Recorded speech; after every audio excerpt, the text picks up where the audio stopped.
আসসালামু আলাইকুম। আমি আবারও চলে আসলাম আপনাদের জন্য একেবারে জিভে পানি আনার মতো একটা রেসিপি নিয়ে। আর আমাদের আজকের রেসিপি হলো নোয়াখালীর খুবই জনপ্রিয় একটা রেসিপি, নোনা ইলিশ ও পুঁইশাক দিয়ে মরিচ ভাজি।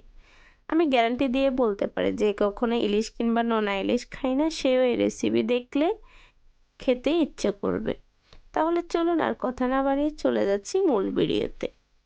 চুলায় একটা ফ্যান বসিয়ে দিয়েছি, তার মধ্যে দিয়ে দিলাম 1/4 কাপ রান্নার তেল। তেলটা হালকা গরম হয়ে গেছে, এখন আমি এর মধ্যে দিয়ে দিচ্ছি 1/2 কাপের থেকেও বেশি পেঁয়াজ কুচি। যেহেতু নোনা ইলিশ দিয়ে মরিচ ভাজি করবে এই রেসিপিতে পেঁয়াজটা একটু বেশিই লাগে। আমি পেঁয়াজটা দিয়ে 2 থেকে 3 মিনিটের মতো তেলের উপরে ভেজে নিচ্ছি।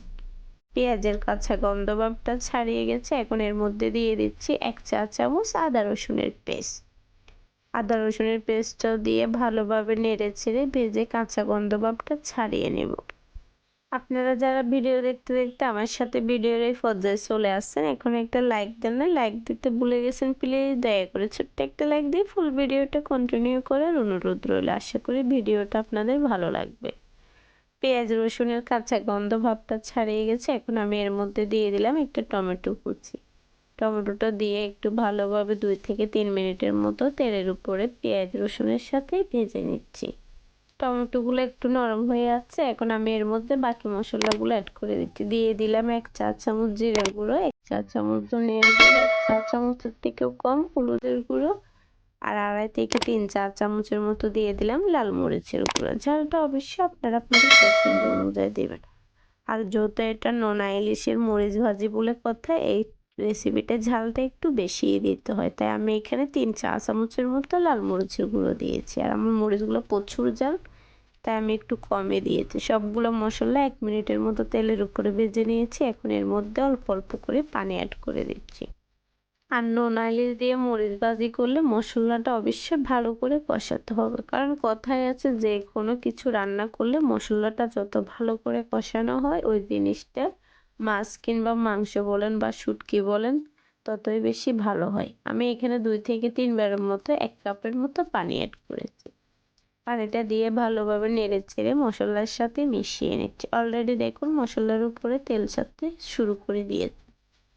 এর পর্যায়ে আমি ঢাকনা দিয়ে রান্না করে নেব 2 মিনিটের মতো, যেন মশলাগুলো ভালোভাবে কষানো হয়ে যায়।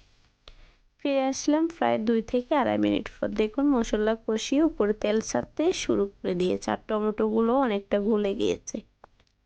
এমনিতেই মরিচটা ভাজি হতে হতে টমেটোগুলো একেবারে গলে যাবে। আর দেখুন নোনা ইলিশ, আমি নোনা ইলিশগুলো এভাবে ছোট ছোট পিস করে কেটে ভালোভাবে ধুয়ে পানি ঝরিয়ে নিয়েছি। মাছ তো আমরা সবাই কাটতে পারি, তাই আমি মাছটা অফ ক্যামেরায় কেটে নিয়েছি।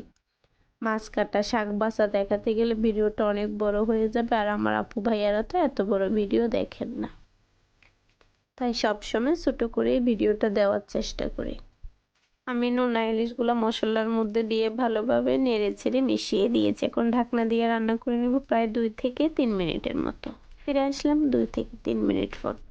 মশলার সাথে নোনা ইলিশগুলো ভালো করে কষানো হয়ে গেছে। এই পর্যায়ে আমি একটু নেড়ে চেড়ে দিচ্ছি। আর এখন এর মধ্যে অ্যাড করে দিব পুঁই শাক। আমি আগে থেকে পুঁই শাকগুলো কেটে ভালোভাবে ধুয়ে পানি ঝরিয়ে নিয়েছি, এখন নোনা ইলিশের সাথে অ্যাড করে দিচ্ছি। আর এভাবে যদি পুঁই শাক আর নোনা ইলিশ দিয়ে মরিচ ভাজি করা হয়, মাছ মাংসকে হার মানাবে। এটা এরকম একটা রেসিপি। মাছ মাংস দিয়ে যেটুকুলা না ভাত খাওয়া যায়, এই নোনা ইলিশের মরিচ ভাজি দিয়ে তার থেকেও বেশি ভাত খাওয়া যায়। এটা নোয়াখালী অঞ্চলের খুবই জনপ্রিয় একটা রেসিপি। নোয়াখালী মানুষের কাছে তো এই রেসিপিটা থাকলে অন্য কোনো কিছুই লাগে না। আর আসলে সত্যি কথা বলতে কি, সত্যি এই রেসিপিটা অনেক মজার। একবার বাসায় ট্রাই করলে বারবার ট্রাই করতে ইচ্ছে করে, আর অন্য কোনো কিছু ভালোই লাগে না। খাওয়া টেবিলে যতই মাছ মাংস রাখেন না কেন, এই রেসিপিটা যেদিন করবেন আমি তো বলবো ভাতের চালটা একটু বাড়িয়ে দিবেন, না হলে খেতে গেলে ভাতে কম পড়ে যাবে, কারণ এই রেসিপি দিয়ে অনেকগুলো ভাত খাওয়া হয়।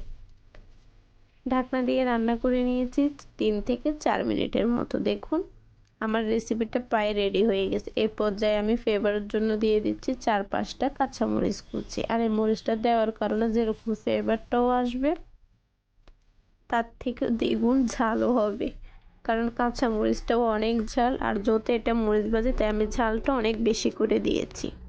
মরিচ ভাজি খাবো বলে কথা, চোখ দিয়ে পানি আসবে না, এটা কখনো হয়? ঝালও হবে, মজাও হবে, চোখ দিয়ে পানিও বের হবে, কারণ এটা এরকম একটা রেসিপি। কাঁচা মরিচটা দিয়ে নেড়ে ছেড়ে ঢাকনা দিয়ে রান্না করে নিয়েছি আমি 2 থেকে 3 মিনিটের মতো। ফিরে আসলাম 2 থেকে 3 মিনিট পর। এই পর্যায়ে কিন্তু আমার রান্নাটা একেবারে রেডি হয়ে গেছে। আর একটু নেড়ে ছেড়ে দিচ্ছি যেন নিচে দিয়ে ধরে না যায়। এই পর্যায়ে আমি গ্যাসটা অফ করে দিয়েছি। ফিরে আসতেছি ঠান্ডা হওয়ার পর। কত সুন্দর যে একটা ফ্লেভার বের হয়েছে বলে বোঝাতে পারবো না। সেই সাথে স্বাদের কথা নাই বা বললাম। দেখুন দেখতে কতটা সুন্দর ও লোভনীয় দেখাচ্ছে, খেতেও হয়েছে দুর্দান্ত। রেসিপিটা ভালো লাগলে একটা লাইক করতে ভুলবেন না। রেসিপিটা কেমন হলো অবশ্যই কমেন্ট করে জানাবেন। আজকের জন্য এটুকু, সবাই ভালো